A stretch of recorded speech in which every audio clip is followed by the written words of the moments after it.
Coming up on episode 1 of Hard Fork, Scott Stornetta. Meet the leaders in blockchain and the future of finance. This is Hard Fork. Mr. Stornetta, sir, how are you? Right, I'm sorry that we had to do a second time before we had success. Well, Lawrence and I were actually just discussing that for the man that invented timestamping. You're 2 minutes late. And hi, Scott. Thanks for joining us. As Sean said, no need to really introduce your credentials, but you've got quite a lot of material out there where you've talked about the blockchain and clearly that evolution, based on what you've described, these 5 waves is going to have a significant impact. Be good maybe if you could just cover how you see it unfolding and it evolving, and then maybe we can sort of zero in on where we are right now today, which I believe you probably agree is still in the midst of that first wave. But would you like to sort of just provide that sort of overview of how you see it unfolds over the coming phases? Sure. And again, I do want to level set expectations. I feel like I've played 2 roles here to date. The first was obviously an historical one, not historical in the sense of self-important, but chronological. Just again, for the record, Stuart Saber and I, while working at Bell Communications Research, where Bellcore first created a decentralized, no trusted central authority system for creating immutable digital records. And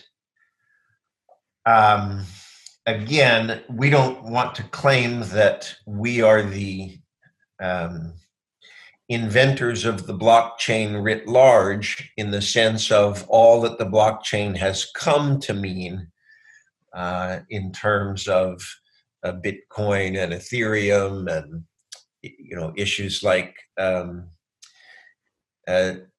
smart contracts and whatnot. What we do claim is a more modest, but still, I think, a meaningful role chronologically, in that we laid the basic foundation for not having to trust a central authority in order to create a set of records that is credible for all parties concerned. And then I think perhaps I've started to assume a second role in offering long view commentary and perspective on how this space is evolving. And so it's really with that as backdrop that I, as you referred to, that I've suggested a sequence of phases that is roughly chronological, but in another sense is simply easiest and simplest to implement out to most layered and most advanced and largest impact.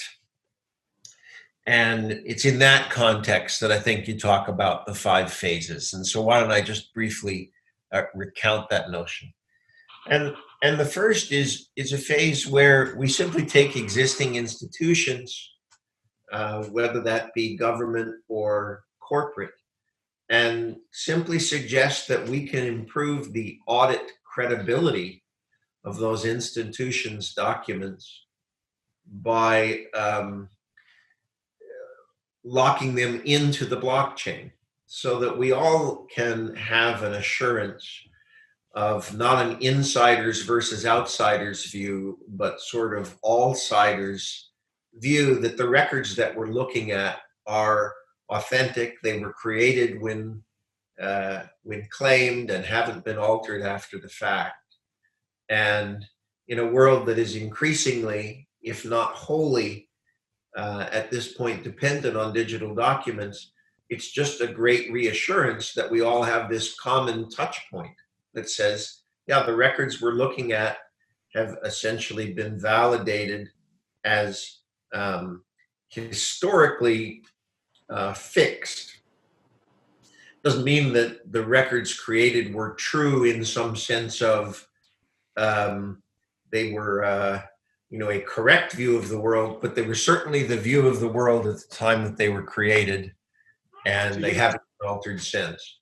Like as they say, Scott, history is written by the victors. So I know what you mean there in the sense of the historical record, but to the point, to make sure that somewhere down the future that isn't rewritten is really what you're talking about. Right. Yeah? Right, and that's the point. And then from there we go on to the opportunity for this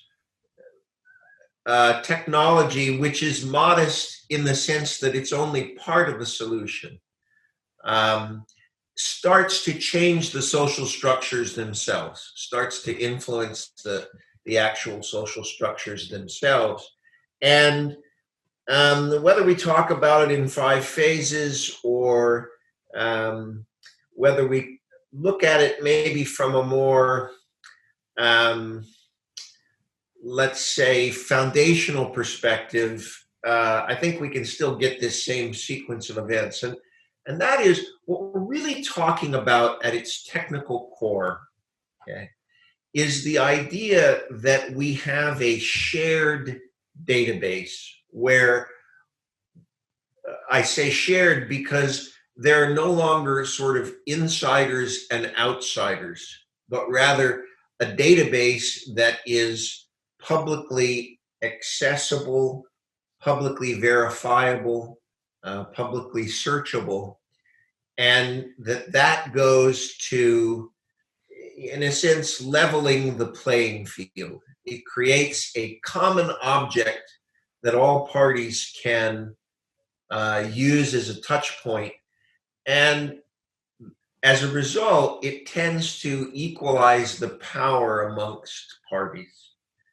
I know this is a bit technical of an analogy, but it's not unlike the free software movement, where there's a large community that contributes software into a common core that is freely accessible and usable to all parties. And the leveling effect this has between large institutions who traditionally could fund their own creation of capital-intensive projects versus those that were left out because they didn't have the capital and resources. And in the situation of free software, it creates this common good that the high and mighty and the low and insignificant have equal access to. And that tends to make institutional power less important compared to those that can simply make use of something and innovate and create value on their merits. And so what I've described, and I apologize if it's a little bit obtuse to your listeners, is the creation of a common good, in my analogy, in the case of software, that levels a playing field. And now what I'm suggesting is that with the blockchain, the creation of the common good is a common data pool, a common database, a set of facts and information that we all can have more equalized, more levelized access to. And as a result, because we have this more equalized access to important data, we get this more equalization of power between traditional institutions and up and coming entities, or even just individuals. And there, I want to offer an analogy that's maybe a little bit more simple and pedestrian. And it's one that I've offered many times before, and it has to do with a rental car reservation. Okay, so just to illustrate this concept that I'm trying to get at, suppose you go to some foreign city and needed to rent a car, and 2 weeks prior to going there, you called up the rental car agency and made the arrangements, paid for the vehicle in advance, and they gave you a confirmation number, a short sequence of letters and numbers that was your proof that you had, had reserved a car, ABC123J, something like that. So you arrive at the counter at this distant city, and you present your confirmation number, ABC123J, and the person on the other side of the counter types away at their database and starts to look increasingly concerned and uncomfortable, and finally announces that they have no record whatsoever of your reservation, and that even though you are far away from your home territory, that you have no access to transportation. And the situation I'm trying to describe is one of information asymmetry. You have this little short code. They have their big and mighty database, okay?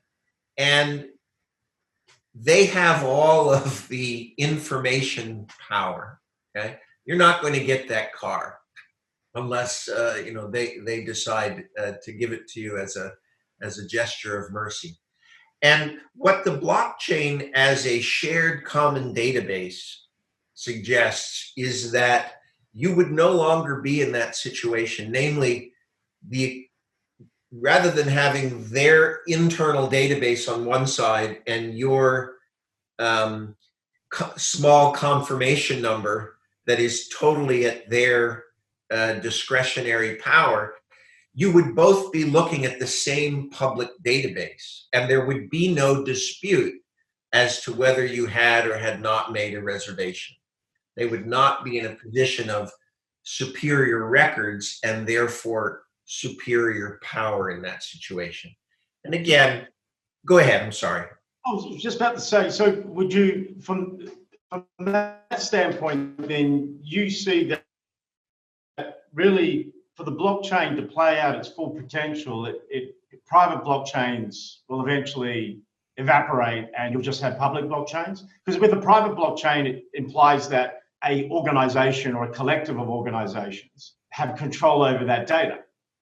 Well, let's talk a little bit about that, because while I agree with the end point that you're suggesting, I don't think evaporate is the way we get there. So again, for those that perhaps are less up to speed on this particular point, there is division, which I personally think is a somewhat artificial one, but there's a division between what we call public and private blockchains.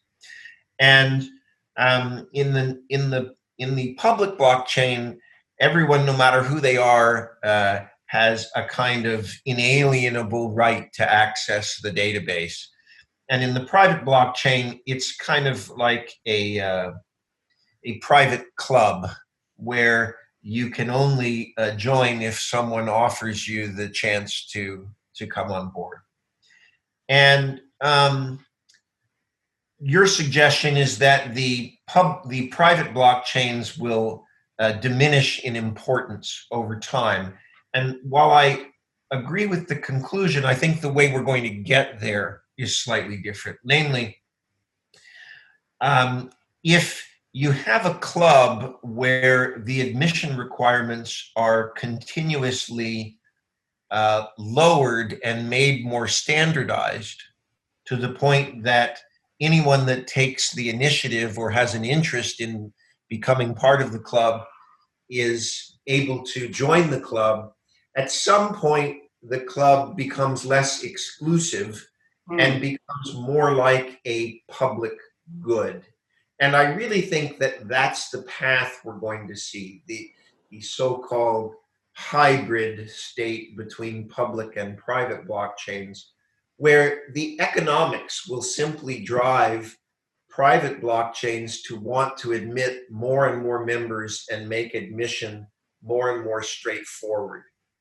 And ending up in roughly the same state as a public database, public blockchain. Now, a second distinction is whether you have to disclose your identity in order to access the record. And here is a place where I see things in kind of a contrarian way. In other words, I very much understand people's concerns about privacy and wanting to be able to access a public database without undue consequences. But my contrarian view is that it's really our rights and our liberties that we want to protect, and that privacy is kind of a blunt instrument when it comes to actually protecting our liberties. Meaning, sometimes it's all that you've got, and so you need privacy in order to protect your liberties. But that over time, we will find more direct and defensible ways to protect our liberties, and therefore registering in a public way our identity, I don't think is going to have nearly as much negative consequence. And where I go with all of that is that suggests why, for me, a very, very widely available private blockchain where one actually has to register their identity, I think will end up not having much downside relative to this notion of a completely privacy protected public blockchain. I think what we're going to end up with are very widely available databases, essentially to anyone that wants access to them. And that while we will be disclosing our identity, the negative consequences of that will continue to diminish. That's what will gradually evaporate. Now, to a final point you made, and I apologize if I'm confusing listeners that are not fully up to speed here, but to a final point you made, you talked about controlled by a small number of entities versus something that is sort of equally owned in a democratic way by all participants. Again, I think we're going to just see a gradual evolution in that direction as ownership gets opened up more and more. I see these private blockchain networks, very, very much industry specific. So if we took the financial services industry as an example of, how a small group, say the custodial banks,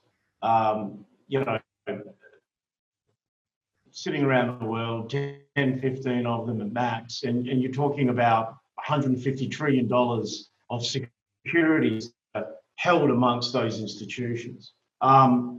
So just, it wouldn't be a big leap, therefore, to basically take a significant piece of the legacy economy and put it onto the blockchain in that instance. Do you see that being big bang, or do you think that's something that happens slowly over time? Well, I really like the way you're posing your question, big bang versus something that happens slowly over time. And the reason I say that is if you're familiar with this notion of punctuated evolution, it suggests that evolution is not something that just proceeds incrementally over time, but rather is relatively stable. And then there's some shock applied to the system, and then the dam breaks. And the reason I mention that is we are in the midst, even though we haven't said anything about it, we are in the midst of such a shock to the system, namely the worldwide COVID pandemic to doubly. We're in the midst of a worldwide pandemic that is placing a shock on the system, and I think it's through such events that we see the rapid sort of dismantling of old systems as we try to adapt to a new reality. And so I do see the current crisis, if you will, as an excellent opportunity for some holes in the dam beginning to form, and we move and moving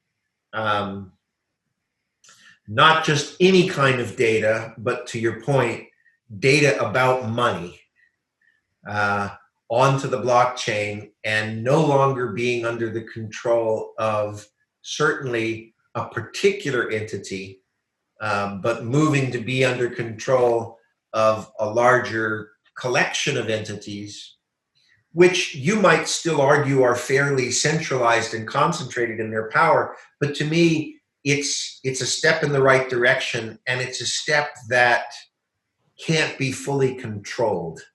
And as a result, will gradually evolve into a system that is still controlled by a countable number of entities.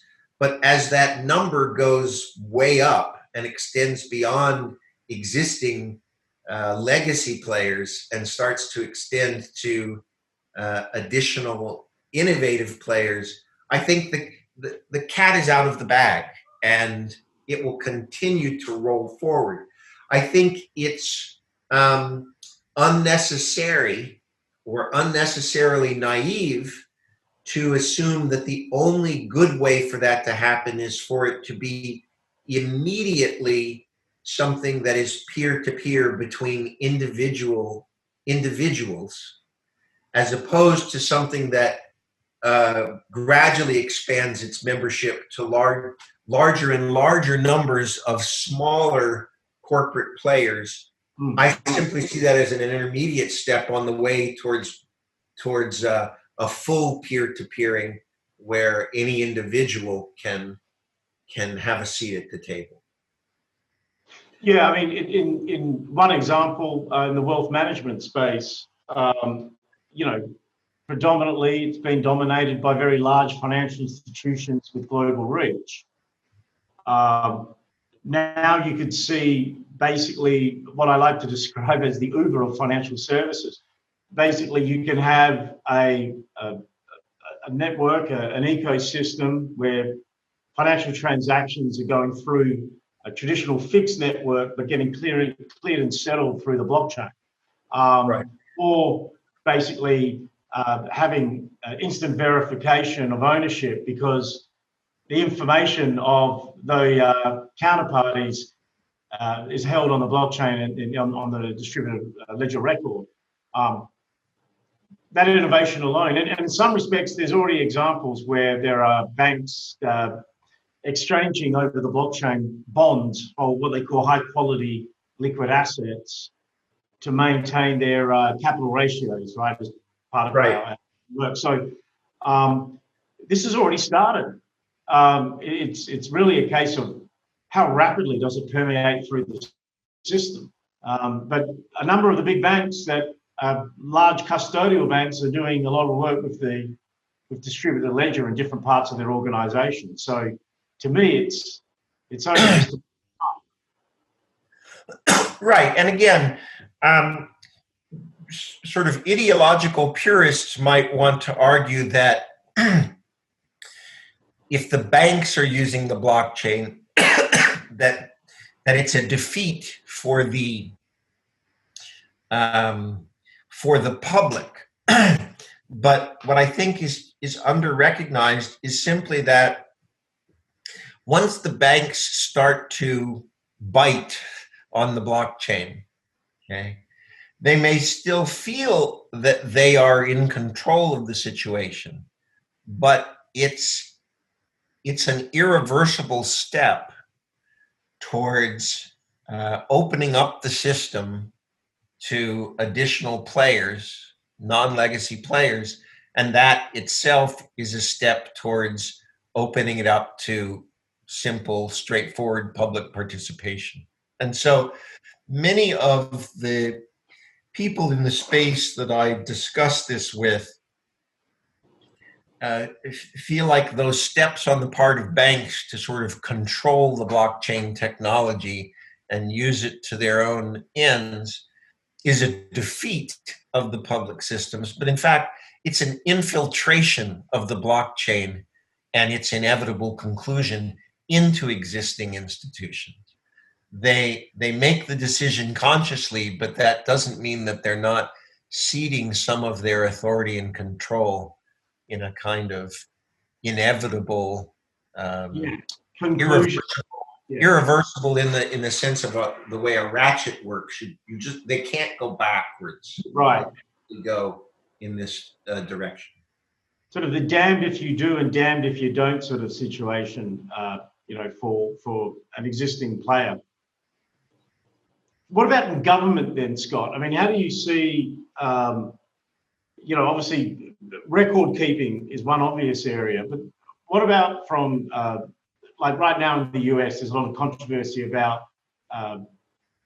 mail-in voting, for example, and, some say there are issues associated with that, but do you see it? Do you see democracies rapidly moving towards using the blockchain to create an immutable truth about their elections? Short answer is yes. Longer answer is it's going to take a lot of time. But again, what we see with the pandemic are these forcing functions that there's this tendency when a new technology innovation is available and you have institutional powers that essentially have control over whether the innovation will be allowed in or not. I'm talking about voting as an example. There's just this continued resistance that says, here's how we've done it in the past, and there's a kind of, if it ain't broke, don't fix it. And so the situation becomes increasingly metastable. In other words, the existing system stays that way, even though it becomes more and more precarious, if you will, against the ability of an improved technology to kind of sweep away the old. But the old system hangs in there until there's a shock to the system, like this pandemic, that starts to say, wait a minute, we can't do it the old way. It's not a question of being conservative and if it ain't broke, don't fix it. We're now in a new regime that is forcing us to re-examine the issue.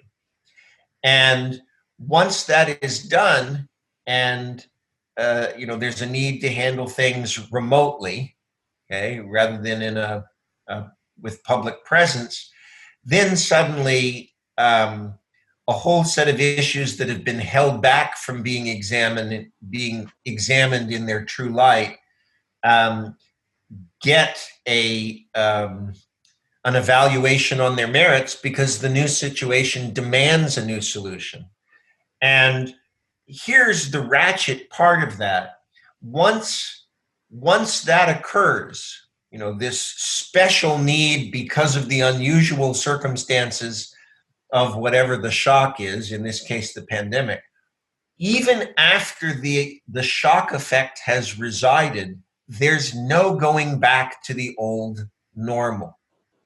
And people now can see, well, it actually, let's say in the case of not in-person voting, it played out and maybe there were a few problems, but the sky didn't fall, the world is still intact. And so maybe we can use aspects of this on a permanent basis, even after the crisis has abated. That's the way I think you get a kind of punctuated evolution of the blockchain. And really, I'm just saying blockchain as a stand-in for single source of truth, publicly accessible, universally accessible records that we all have a reason to trust, independent of the institution that helped create them. Yeah, go ahead, please. And then I wanted to go on to another point. Oh, okay. No, sorry. Why don't you continue? Then I'll Well, again, just because you've cast a broad theme about the progression of things over time. And the first thing I tried to suggest was existing institutions, existing internal records, but that are now verified by the blockchain. And then I started to suggest the gradual pressure on institutions themselves as you have this publicly held record, okay, accessible essentially to all players.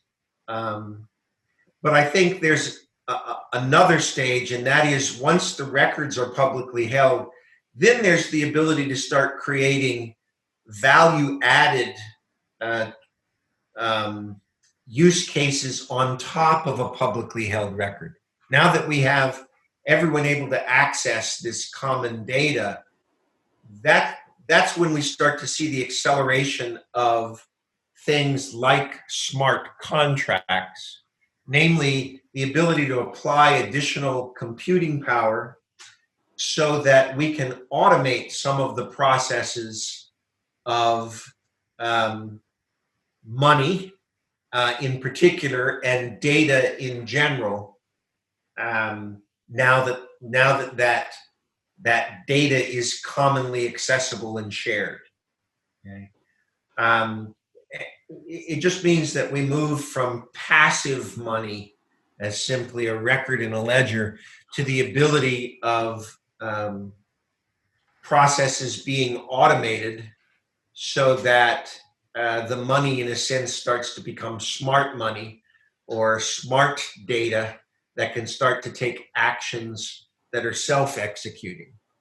And I think there's a great deal of value creation that will occur once we have this common store of data. Well, there's two areas there that I think are quite interesting. I mean, when you talked about smart money, I mean, ultimately, you know, if you were to boil down every economic model out there, what they're all trying to achieve is the optimum utilization of capital in the system to generate growth. You know, some of them work better than others, clearly. But was it JFK that said nobody's got the best, you know, democracy isn't the best system, but it's the best one we have, right? At the time. And capitalism, which stems from that, certainly has its issues. But the other interesting aspect of that is, you know, when you start talking about the capturing of data, really what's happening, and starting off with what yourself and your colleague put together with regards to timestamping, is if you now start getting a sequence of information based on time, I would imagine for platforms such as AI systems, we're organizing the data on a time-based perspective that allows them to actually get a lot more out of that information when it comes to them being able to figure out what to do next, yeah? Yes, very much so. And I want to go back to, I just want to tie that back into where you started this line of inquiry. It's really about the efficient allocation of capital. Now, for people that think of themselves as just being consumers and not being involved in high finance, they may think that that's unrelated to their lives. But in fact, the whole market-based system is all about allowing the information signals of what's needed and what is most likely to produce the largest positive effect, and getting those signals to quickly allocate the resources that we share, which is really just another way of talking about a capital.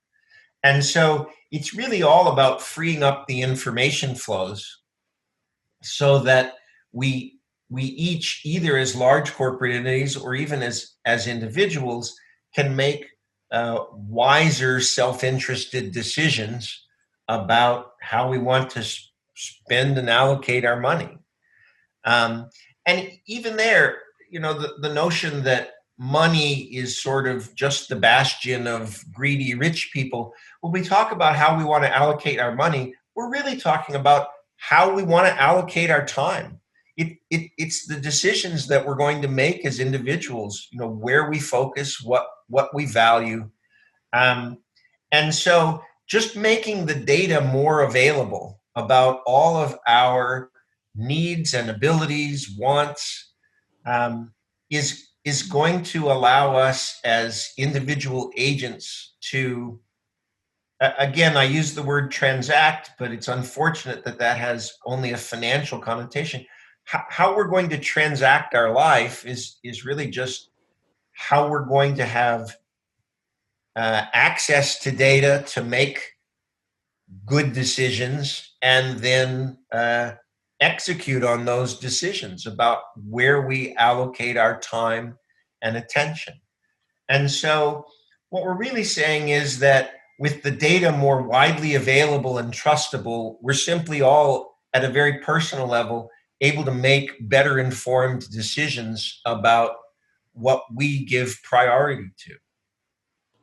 Right, it's very much a social incentive type structure, isn't it? That can be based on tokenization, peer-to-peer, and decentralized as much as possible. It's actually something I'm looking at the moment with a group of people from an organization called Futura. So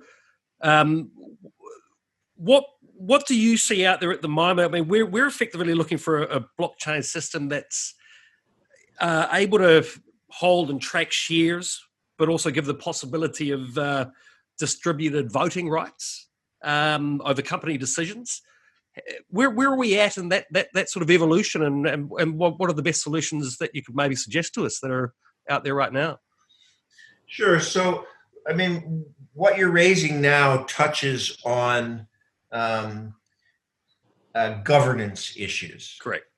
How decision making is going to be made. And now that we have the possibility of algorithms to mediate our interactions, whether we still need centralized top-down decision makings that are typical of current corporations, or whether we can't move to, in many cases, a more democratized, more automated governance model, and the so-called DAOs, the distributed autonomous organizations. Here's a place where I think there's a lot of enthusiasm on the kind of inherent ideals here. And it's really a kind of democratization ideal. Okay?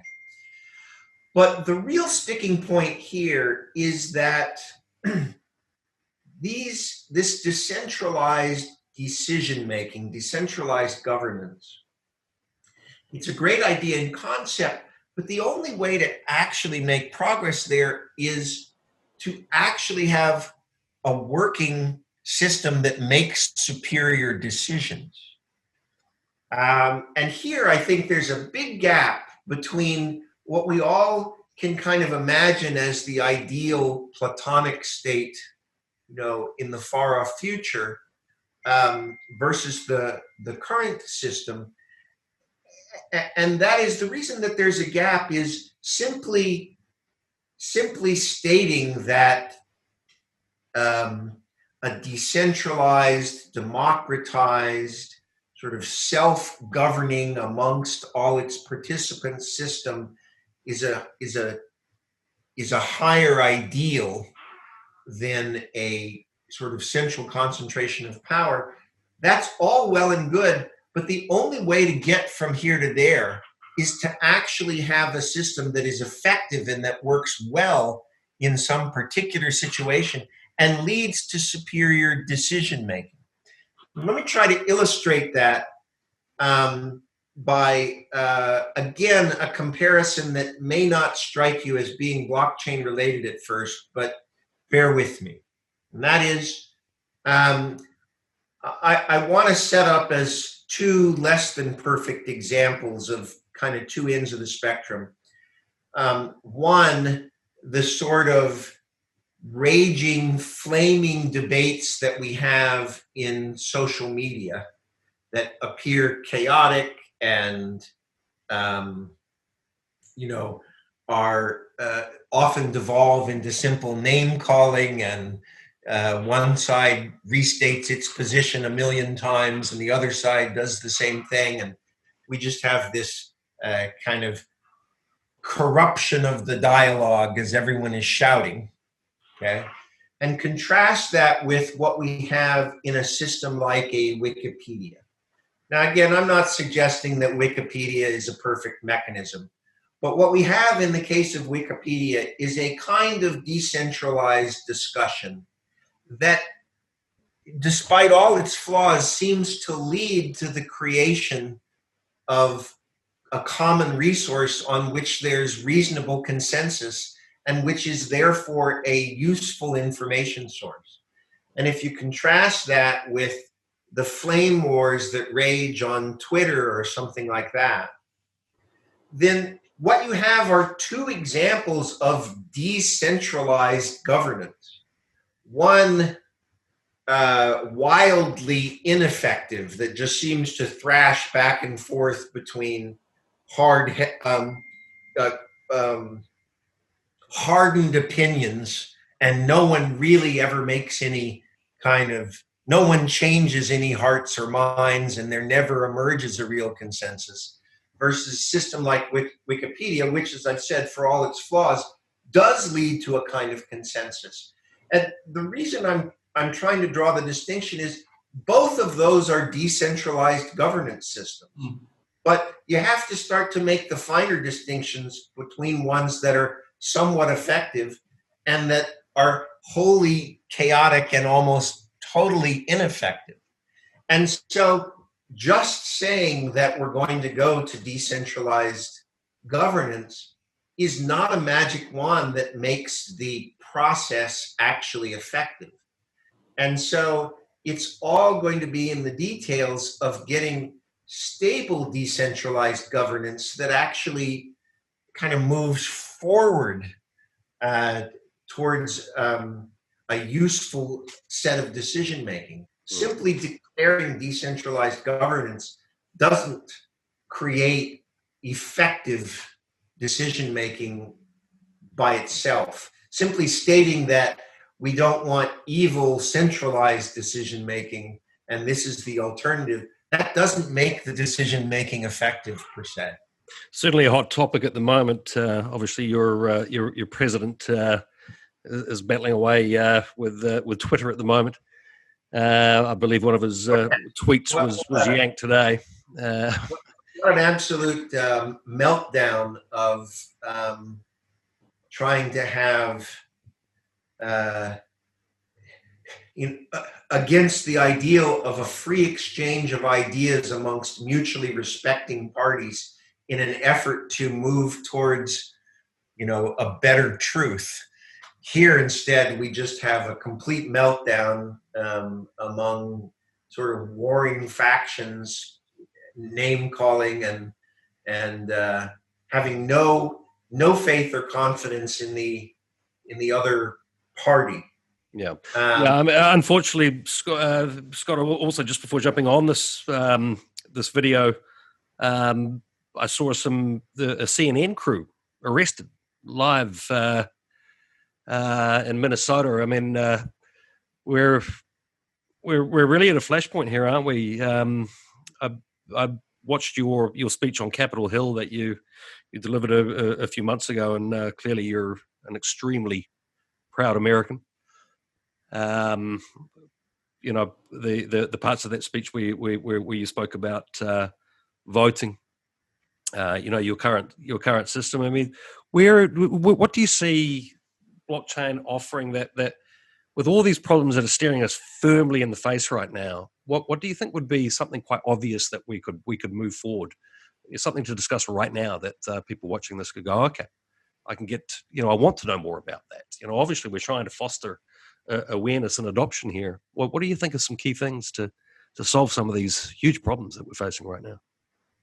Well, again, I'm not a long-term cynic. I'm a long-term optimist, but I think we have to be realistic that we really are seeing a deterioration of civil discourse, civil standards, and systems of mutual respect and checks and balances that have held us in good stead for a long time are really fraying here. And so, your question sort of implies, let's pick something simple that we can advance in a particular area that we can something to focus on so that we can see a little bit of progress. And it would be great if I could cite a very specific example of something that could be done immediately that would advance this, but instead I'm afraid I'm going to fall back to something that's a little murkier. And it's really this. The efficiencies that blockchain can deliver really depend on creating a playing field where parties can cooperate in new and more effective ways. But the foundational need for cooperation in a broad market economy are really about recognizing that we have disparate interests, but that we can be respectful of the other party's interests, and the need to kind of find a way to make it work for the both of us. And so the blockchain simply provides a venue for where we can create shared data. But unless there is a fundamental recognition that even though our interests differ, if we have enough respect for each other's right to have disparate interests, it's only then that we can start to build cooperative structures on top of these shared data. And so, again, I wish I could give you a nice, cleaner answer, but instead where I'm going to go is to say this. And again, this is something I've said in some other forums. There's a fantasy world out there in the movies where we have superheroes that come in and rescue the situation. They can fly, or they have terrific strength, or they have X-ray vision. They have some sort of superpower, and that allows us to right the wrongs and fix the situation. And what I'd like to suggest is that in reality, outside of the movie theater, the true superpower is empathy, the ability to see things from someone else's perspective that is different from you. And I think the way forward is if we can be a little more empathetic towards those that we don't see eye to eye with, then we can start building on these common data structures to agree on common purpose and common ways forward.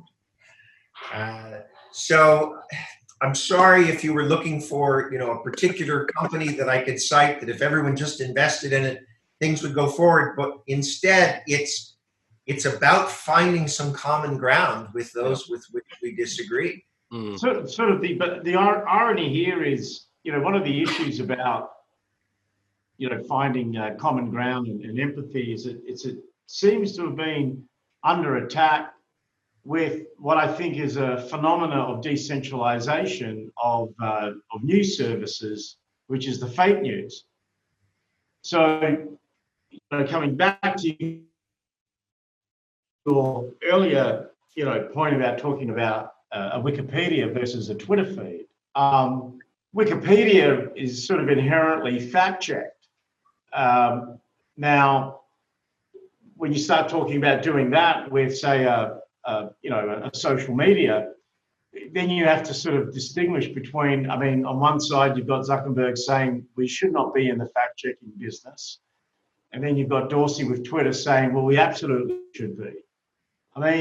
Is the common ground, you can put out whatever you want, but the system's going to basically tag it with alternative viewpoints?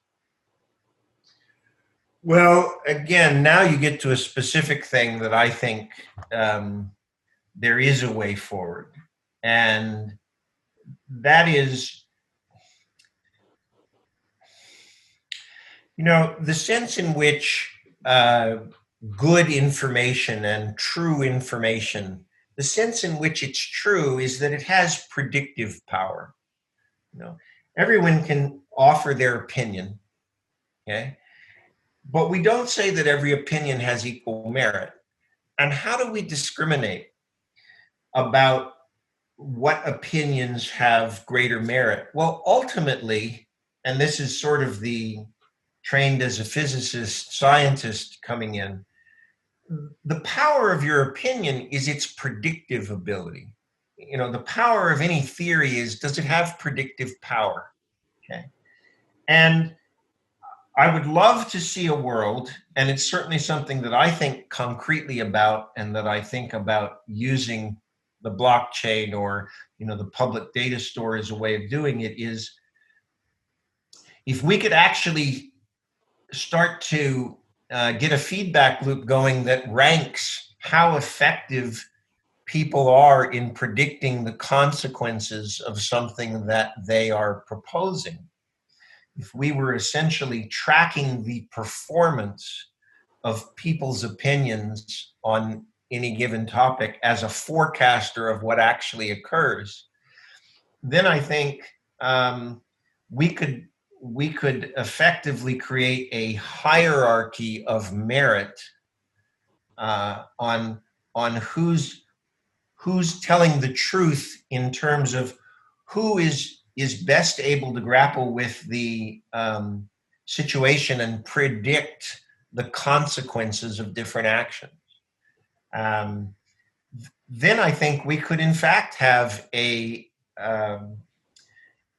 set of gradually gaining reputation amongst the parties that opine, so that we come to trust certain parties because of the predictive power of their theory, and that this weeds out the all uppercase voices that are simply trying to attract attention by saying something outrageous, where we gradually learn who it is that has been accurate in forecasting where things are going, and therefore whose worldviews we should have greater or lesser confidence in. That's there is a certain element of that in the way that the capitalist system works. I mean, if you think about what you're talking about, there is the influences should be valued based on, as you said, the predictability of what they're forecasting. Democracy, capitalism rewards. The billionaires are effectively just massive influencers who have been able to accurately forecast. Yes. Place bets on what's going to happen in the future. I mean, if you looked at Jeff Bezos as a simple example, he accurately forecast the evolution of online retail trading. Right. He accurately forecast, and he was able to execute on his forecast. Correct. Yes. Because, my problem, of course, is I feel like I've made lots of good forecasts, but even though Jeff has a bank account and I have a bank account, that's where the similarities end. And I think it goes to his, not necessarily just his superior ability to predict, but his superior ability to execute. Yeah, very much so. But you're right. And again, we're using financial terms, but it's really economy in the larger sense, not just monetary, but economy simply in the sense of all the aggregate social interactions amongst us. Those that are able to accurately forecast and execute on their plan tend to accumulate capital, but capital really is just a visible reflection of, they tend to accumulate influence.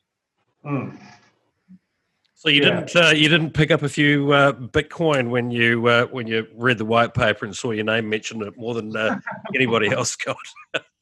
I don't know whether I want to say sadly no, because quite frankly, I think I've made a number of bets that were not Bitcoin related, but that emphasize the same principle, and they've done quite well. Thank you. I'm sure. I mean, I heard you speak about a fifth in your speech on Capitol Hill. Your fifth and final sort of point there was talking about fostering a free market of cryptocurrencies. Can you maybe talk a wee bit about that and your thoughts around Bitcoin? Sure. First of all, it's important to understand my relationship with how I view productive paths forward, and how I view that, where I put Bitcoin in that. And that is, to me, Bitcoin is a tour de force. It's a brilliant piece of work, but I see it as more of a work of art than a work of ultimate scientific success. Namely, I view Bitcoin as a major step forward, but in many ways simply because it provoked a conversation. It provided a crude but working example of what is possible. And so while I want to honor Bitcoin in its day, or honor Satoshi, in his day, I really just see it as the opening act of a world of experimentation in creating mediating mechanisms. Money is a mediating mechanism. Currency is a mediating mechanism that allows us to effectively interact. And so I do not view Bitcoin as the be-all, end-all, created in perfect form, right at its first instantiation. I really view it as just the opening act of experimentation into currencies, which really are low friction ways of mediating interactions amongst us. Right? Do you think it could really cement a place as digital gold, that store of value play? I mean, I've heard you say, as it had failed as a unit of account and medium of exchange in many respects, in your view, but was potentially going to succeed as that store of value, that digital gold. Do you think that could happen? I mean, it's a toss of a coin. I'm really 50-50. Given our current situation, with quantitative easing, I think that clearly there's a lot of institutional interest, especially around the mining over the last year or two. I know there's been serious capital invested there. What are your thoughts on, could it really take hold in that respect? I guess I want to split the question in half and say that, could Bitcoin become the ultimate sort of store of value? And my opinion there is until something better comes along.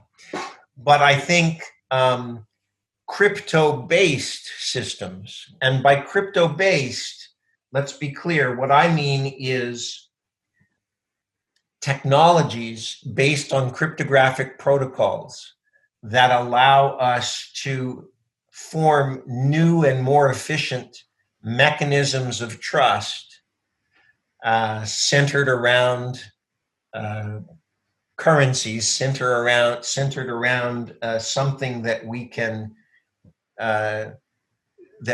give or receive in exchange for goods and services. I think that is inevitable.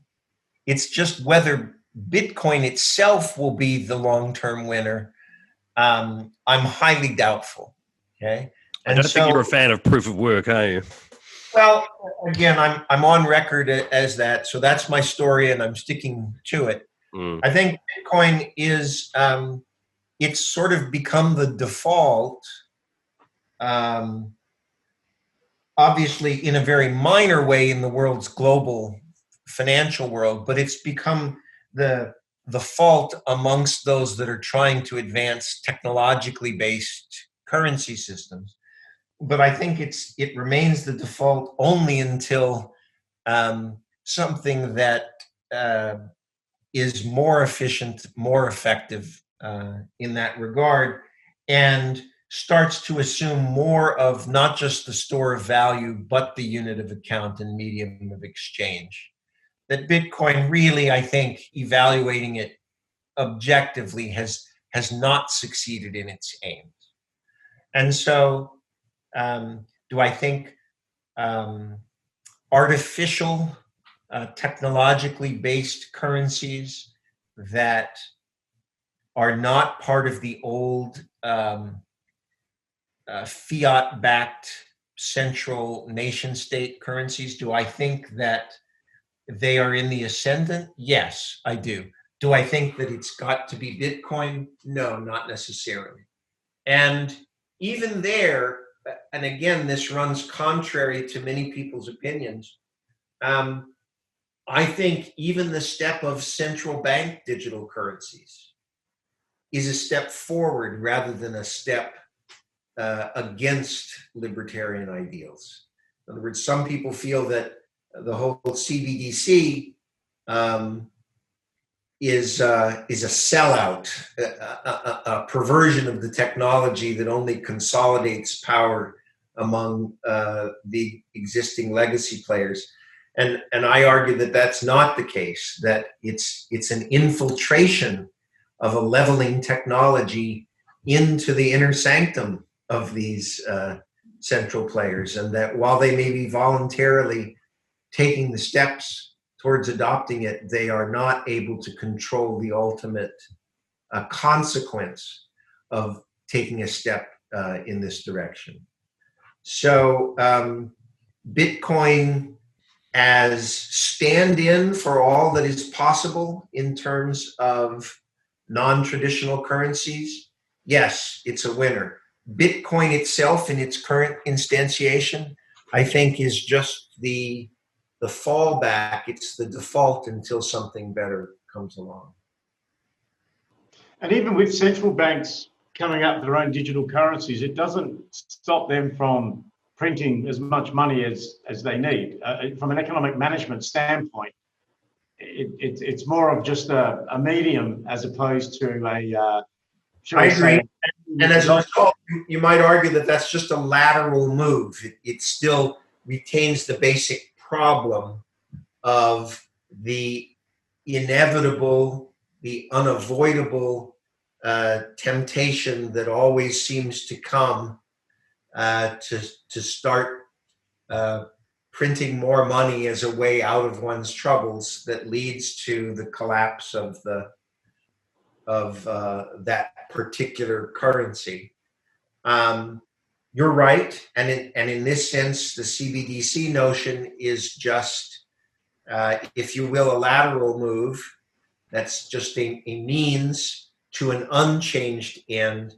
But I would argue that, again, these sort of perceived, I'm still in control, I'm just making this lateral move, has unintended consequences on the part of the central banks making those decisions, and that their ability to print money at will is in fact going to be eroded as they make those lateral transitions. Not immediately, but